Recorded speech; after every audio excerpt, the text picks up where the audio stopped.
St Vincent All Born Screaming album review. Let's chat about it. Hey friends, what's going on? John here from What's Spinning here tonight to chat about this latest album from St Vincent, aka Annie Clark, aka one of the most interesting and creative superstars to come out of the indie world and the art rock world over the last decade. And she has just constantly been pushing herself, constantly growing as an artist, and has become one of the most interesting voices in the indie world. Now, in the early days, her Marry Me debut, I enjoyed it from afar. I thought there were some pretty sweet ballads on here, and I didn't hate the thing for sure. But for more than anything, at least for me, it was her Actor album that really brought me around to her sound. I really loved just how whimsical and light on the ears and genuinely animated sounding this album came off. It was also just wonderfully created, and overnight, I felt like I was getting the music more of St. Vincent very quickly, and that goes double, probably even triple for her next album, Strange Mercy. This is an album that is very near and dear to my heart. To this day, I would consider it probably my favorite work from St. Vincent. It's got some of my favorite singles of hers of all time. I mean, honestly, at the time, I had not been into the indie world in a few years, and this kind of rejuvenated, my sense of love of the creativity and the experimentation in indie rock and art rock. Her self-titled album, I've always enjoyed the very guitar-driven direction of this record and how Annie continued to push herself as well. It's just so darn good. Now, I know that I might be in the minority here, but her Mass Seduction album, while I enjoyed it when it first came out, has really lessened on me over time. It's fine at the end of the day. It's a totally viable album from St. Vincent, but I don't know. Some of the ballads here just did not work for me. And for an album that seems as big as this, with as many interesting hands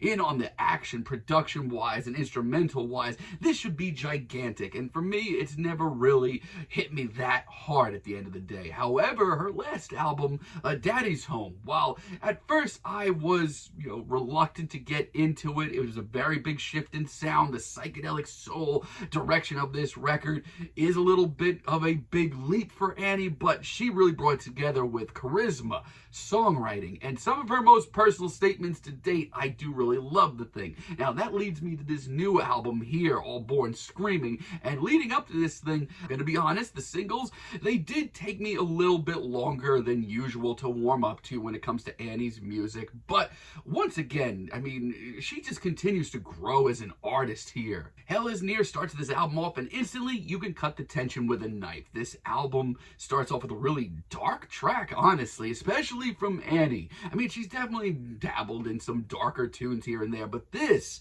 is just really just evil sounding at points. Add an ethereal beat and Annie's very chilly, haunting vocals, and you have a hell of an intro. Now, the rest of this album does not follow suit with this very dense, dramatic sound, but that's okay. It's a little dark, it's a little gritty, it's super visual. I love her lyrics as well, and the subtle, funky bass riff that we get in the background is enough to just make this track a little bit easier to swallow. Not to mention the final fluttering moments are just stunning. It's a great track to start this album off with. This album continues on with Reckless. I really love this track as well. Just know that a lot of the tracks on this album you may need to sit through a couple more times than usual with an Annie album. It's a little bit more, I don't know, definitely one of her more experimental cuts in a while. But this is a very subtle, dark piano ballad with some stunning vocal and lyrical performances. It's really something interesting, especially for me. And it's her vocal performance here that really seals the deal here. Her vocal performance on this track is so incredibly commanding. I could say that about a lot of tracks here.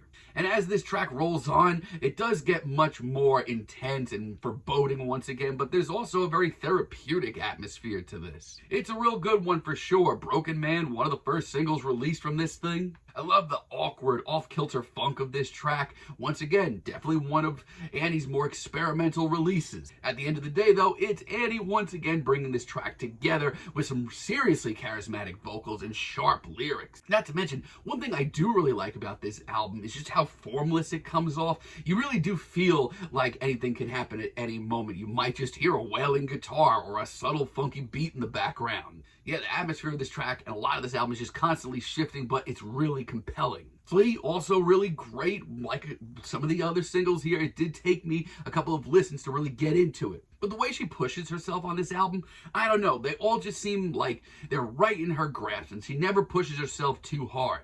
And the amount of swagger on Flea is ridiculous. I mean, Annie genuinely sounds like a damn goddess. And some of the jammier moments in the second half really go over just as well. I love how sweet and airy they are. And Big Time Nothing, I mean, this was easily the most immediate single that Annie dropped here. If I had to choose a track of the album, it would be this one. The sheer funk of this track and the gigantic synthesizers are fantastic. And don't get me started on Annie's performance. It is easily her most commanding and sultry, dare I say sexy, performance here. Now, sadly, there are a couple of moments late in the album that just kind of get me out of my good mood that I was in. Like The Power's Out, for example. This track, I don't know what happened here, but this one took the wind out of me. I don't mind a sort of subtle ballad from Annie. There's a lot of good ones on this album, but this track, it's not cutting it for me. Compared to the rest of this album, this doesn't have that complete thought feel to it.